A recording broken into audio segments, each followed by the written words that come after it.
From Unity Church of Christianity in Houston, Texas, this is The Awakened Life with Reverend Howard Caesar. Unity is a non-denominational Christian church providing a positive, practical, and progressive approach to Christianity. Let's join the service in progress with the Reverend Howard Caesar. In the field of spirituality, we ask ourselves sometimes some fairly deep questions. Who am I? Why am I here? What is my purpose? And we've talked about some of these on various Sundays, of course. But another question that is interesting to ask ourselves that I pose to us today, and that is, what really is the role of religion? What is the role of religion? And, you know, I think we'd have various responses and answers to all of that. And we might say that, well, one role that religion plays is to be a better person. And one is to deepen one's relationship with God, to learn to love more. Might be salvation, getting to heaven, knowing God more. Mystics would say it is to become God. And so I'm not about to say which is right or if any of them are wrong, really, because ultimately it can be that and many other responses that you might have as well. Because we're really all unique and different, each one of us. We have different pasts, we have different spiritual upbringing, we have different personalities that we're living from. We have different interests and needs, different past conditioning, all of these kinds of things. And it is said that there are basically even different grades or levels of the religious mind. Makes sense, doesn't it? You know, there is some people that are sort of matter-of-fact, common sense rationalists.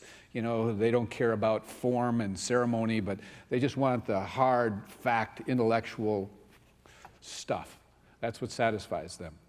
And then there are those that don't relate to statues and pictures and fancy temples and structures, and it's just not for them. And then there are others who that's what it's about for them. It's all, you know, artistic, the ornate, the flowers, the lighting, the candles, the forms, all woven into ritual. That's important to them. And then there are those who are very devotional, you know, type person who's about worship. It's praying and praising and singing and crying and for God, these kinds of things. And then there's the philosopher who basically steps back in skepticism of it all, maybe mocks a little bit some of all of that. And then there are other mindsets that you can probably think of in between all of those. But we have to ask ourselves, you know, is there really some ideal religion which is broad enough to capture all of those different levels of mind and varying personalities and varying needs? We are here, or religion is there, to really help humanity regain the realization of their divinity. You understand? That we really are divine, and we've fallen asleep to that, and we've become something else. And if we can return to the identity of knowing truly who we are, it's back to know thyself. And knowing thyself means knowing that you are divine. And if you really know that, you show up in sacred and holy and loving ways. But there are other things that cover over that truth, that we are divine, and that deep knowing of the sacred connectedness of the nature of God that is wanting to find full expression through us. And so our true nature is divine, and we are to, you know, the role of religion is to help people take that deep into their awareness, to become saturated with that, to, just as we sang the song, I need a song to remember who I am.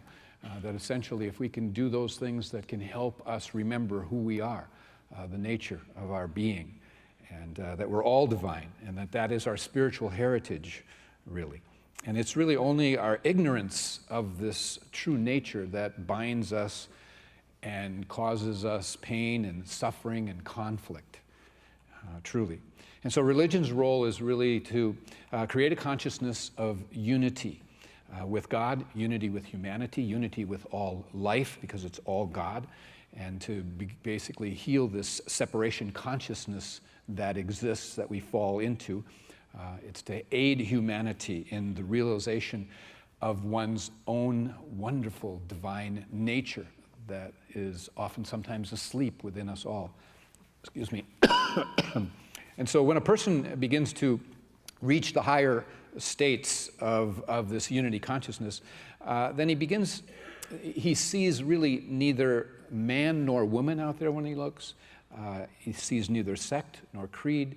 He's blind to race, color, nationality, differences.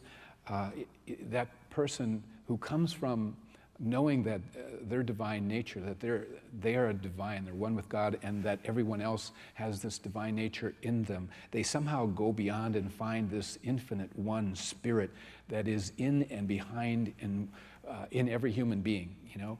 And there's a sense that divinity is all of our nature. And if I can know that for myself, then that's what I'm going to behold in others, because I can't see it. I can't see in others what I'm not able to see and discover and experience in myself. So the first big step is, of course, within the framework of my own consciousness. But the breakthrough that happens there just changes and alters one's life and how you experience people and everything that is around you. And the contribution that you're able to make from that awareness is and can be truly profound. And so our ignorance is oftentimes in thinking that we're only weak and that we're just sinners and that we have no power.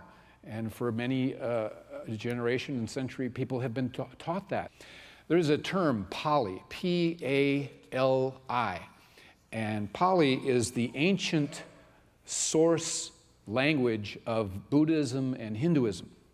And in the language of Pali, the word for mental illness means wrong view.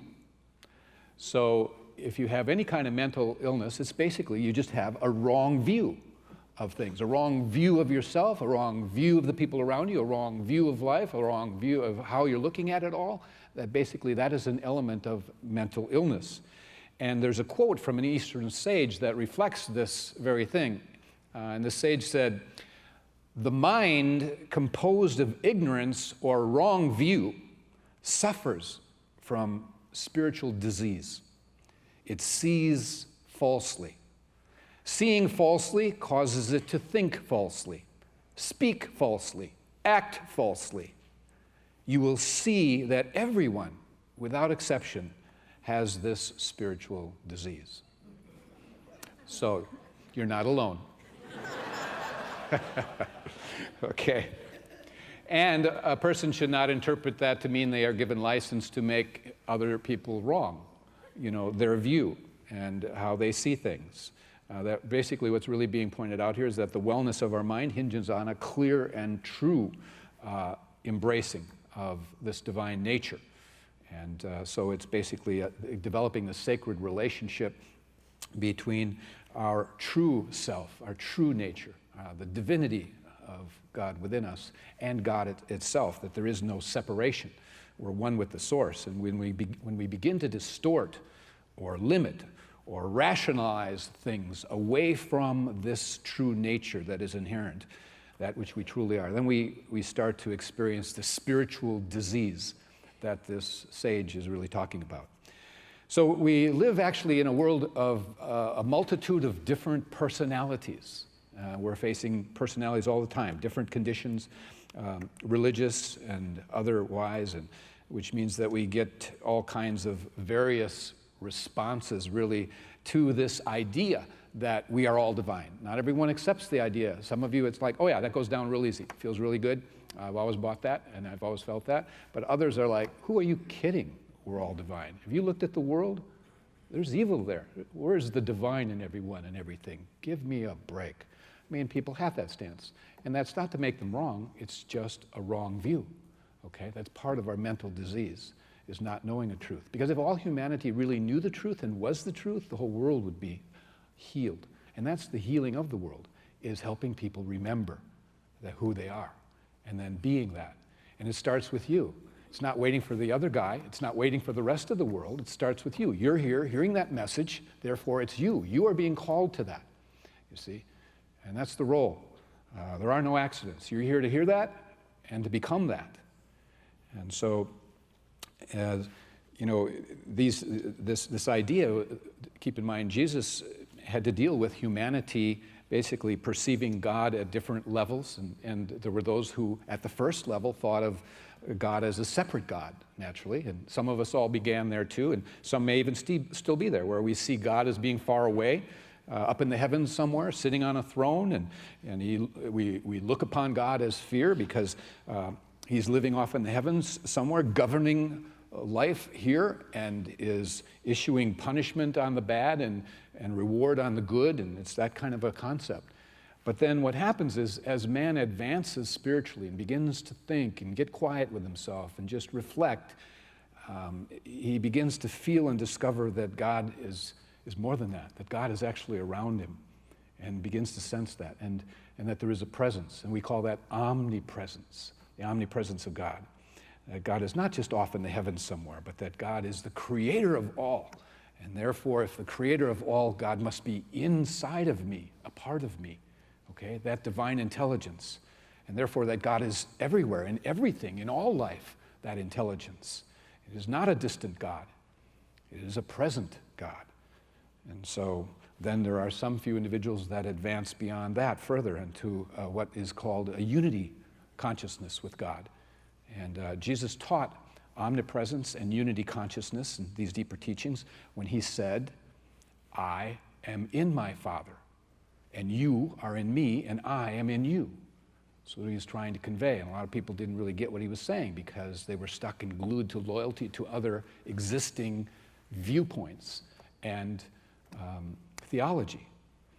And so when the Jews asked him who he was, he said that he and his Father were one. And he told them that he was teaching what the Jewish prophets of old had always taught. Go to your scriptures, he said, where it says, know ye not, ye are gods, and all of you are children of the Most High. It says that in your scriptures. So Jesus was just quoting, but still he got mixed reviews. And they weren't really open to hearing that next level, you know. There was no place of listening necessarily at that time. It was a lack of being ready to advance, and all of us have to have some sort of readiness for what's next that takes us deeper. And sometimes we resist, and there just isn't a readiness, and that's okay. We move on to those who are ready, because those who are ready are the people that take the world forward, always have.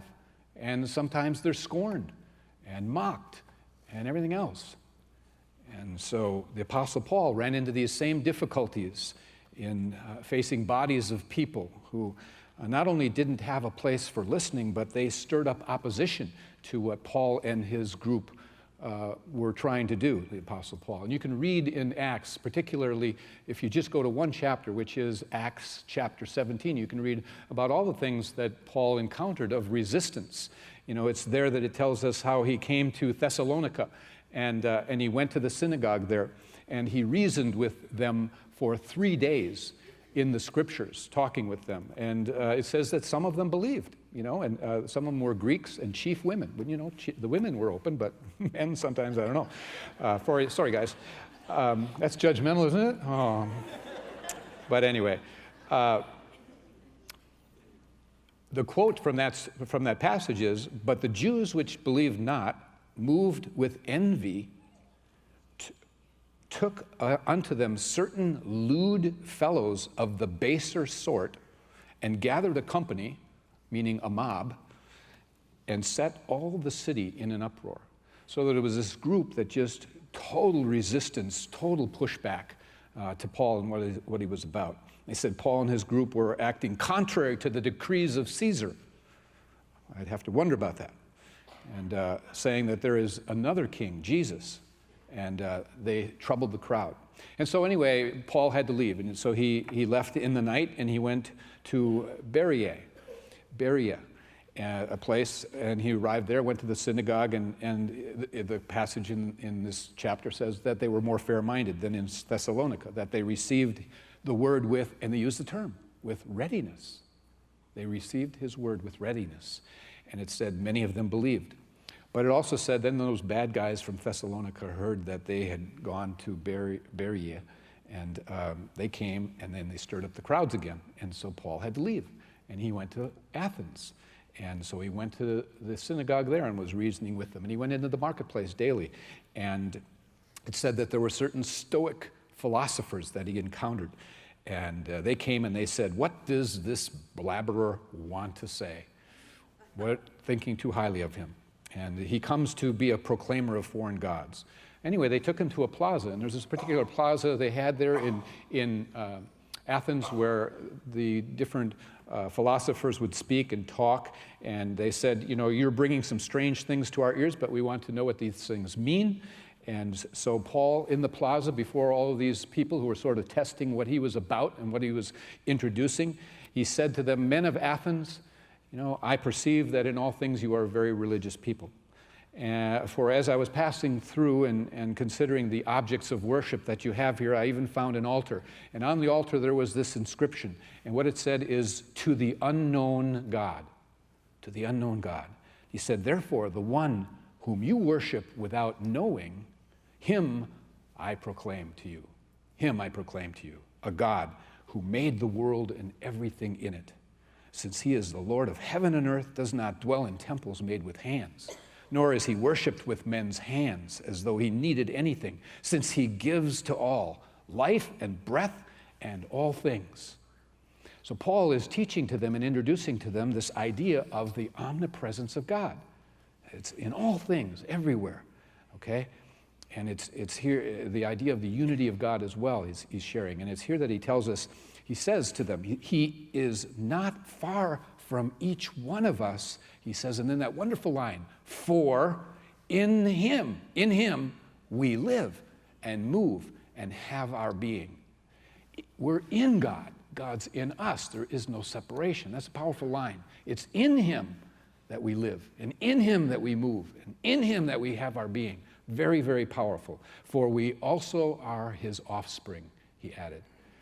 And so he goes on to say, "Therefore, since we are the offspring of God, we are not to think then that this divine nature, this divinity, is like gold or silver or stone or something that man can devise with his hands externally." You know, he says that these times of ignorance God has overlooked, but now commands that every person, every man and woman, repent, which means to have a shift, to change, to turn around in terms of how you think about this. That's what he's saying. So what is being conveyed in a very powerful way is that there is that in which you and I, all of us, live and move and have our being. God is all, and God is everywhere, and you can't get outside of his presence. You can only in your mind get outside of his presence. But the truth is, you can never get beyond this divine intelligence, this divine presence. It's all God. It's everywhere. You'll never get away from it. You can block it out. You can blind yourself. You can think you're separate, but it's all an illusion. Got it? Okay. And so, we're all divine. We all have this divine nature. And we are to make this shift into the realization that it's all God. Everywhere we look is God. And with that, there's a shift to be made into your heart. In other words, we can't continue to live in our head because our minds have not really gotten us into an experience of God. It's always about the heart. And so what does Jesus say? Jesus says, "Blessed are the pure in heart, for they shall see God." In other words, they see differently. The mind isn't in the way. All their history, all their past, all their issues, all their charges, all of their judgments, they have to get around that and see that there's something divine that lives in them, and see from that divine in them, and they will see the divine in others, and they'll experience the world in a different way. This may sound really la-la land for some of you, but it's where we're called to go. It's what Jesus was talking about. It's what Paul followed up with. It's what all the masters and mystics and teachers following them have conveyed to us. It's a shift to the heart. And when you realize that it's all God, then there isn't anything that you can look on and upon in all of creation and not see God. That state, that higher state exists, people. And so love then, as they say, begins to flower in the heart in such a way that we're seeing everything through the heart, not through the head, not through the mind. And as a result, we see all people and all life in such a precious, sacred way. There isn't anything you look on and not see the sacred. It's just there. And each and all of the objects of man's love are then seen to be God himself showing up in different expressions. And so a wife will love her husband all the more when she realizes that the husband is God himself.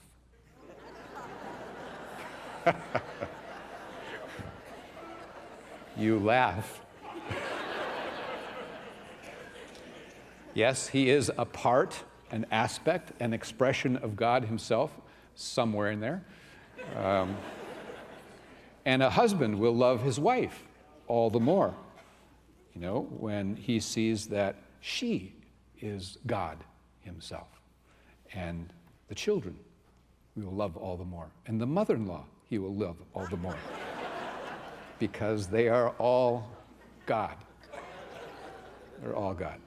And when you realize it's all God, no more do we look down on anyone or anything, really. And there isn't anyone that we would, judge, because we really see that they're just a history that is being expressed here. And beyond their history of what is being expressed externally and how they're showing up, there is a core, an essence that is divine.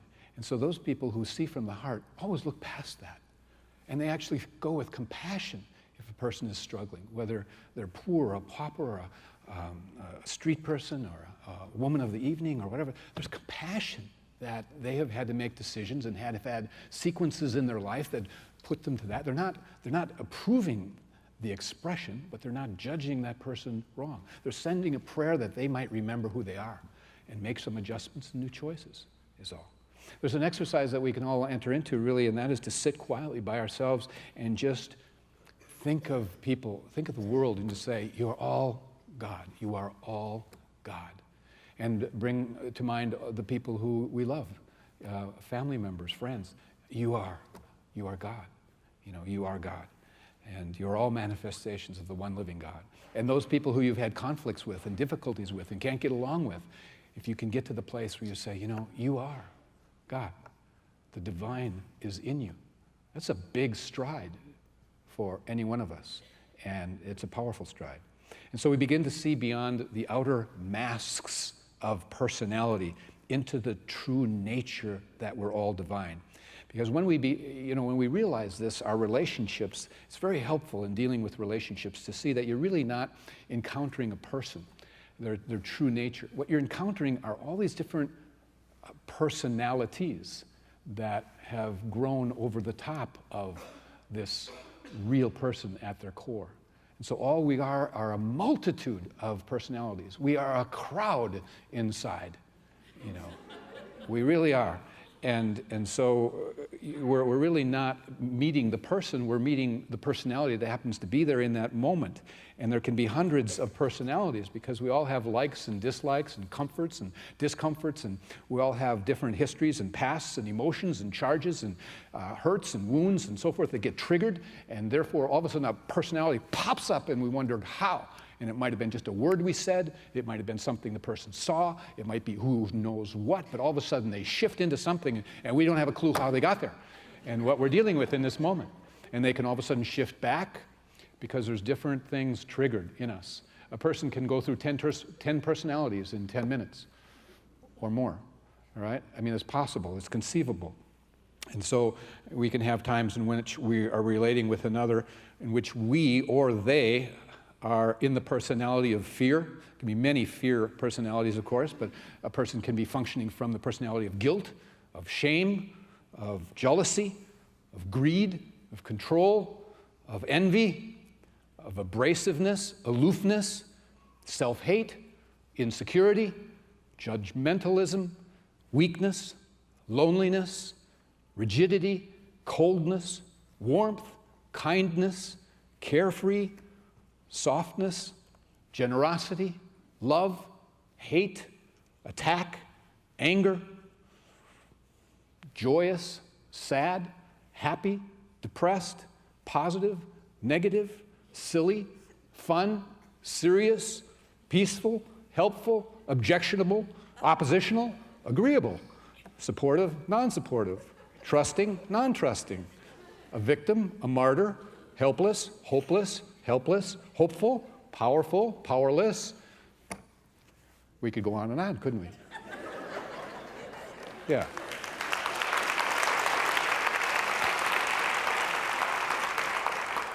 You are not one person, you are many personalities. And once we understand that, our relationships can be furthered. Because if we actually see that we're not dealing with anything but a personality that's maybe been triggered by a word, something they saw, a statement, a fragrance, anything can trigger something. And and that triggers a behavior, an energy that shows up. And we've formed these all through life. And these personalities come and go. Anything can be triggered. And we could say, you know, my number 12 personality activates your number 26. And then your number 26 activates my 31 personality, which really rubs you the wrong way. And that activates your number 62, which I really have a charge about. And up comes my number 73, which makes you really that nasty 54. And it can go on and on. Well, it's like that. And so conflicts can also even be different personalities inside of us that are battling. Who's going to show up here? Different things. And so when you see that there is really no one there but a lot of personalities that we're dealing with, we stop judging. And we come from our heart, because we see all that personality is a product of a person's past. It can be this life, and there are mystics that say it's past lifetimes, and we're healing. And part of it is becoming aware of our own personalities, and going back to remembering who we are, which is the role of religion, and then the other person who you're in relationship with being far enough along and advanced and having a readiness to be able to see in you or in the other that's a personality. I'm not going to react. I'm just going to come with compassion. I'm going to experience it, listen to it. Doesn't give license for totally inappropriate ongoing behavior. No, we're not saying that. But we're saying that you can get to love if you're able to be present, experience a person, and it's so diffusing if you're able to simply be there and not jump into your personality and get triggered, but to actually remember, you know, I'm here to remember that I am divine, and I'm standing in the presence of another expression of this one God. And if I can do that, eventually we diffuse all of those personalities, heal all of those personalities, and what becomes dominant more and more is who we really are and we're created to be. And so the role of religion is to realize our true identity is that we are divine in nature, and to remember to look beyond to this nature of God that is hidden in everyone. We're all God. It's all God. And God bless you.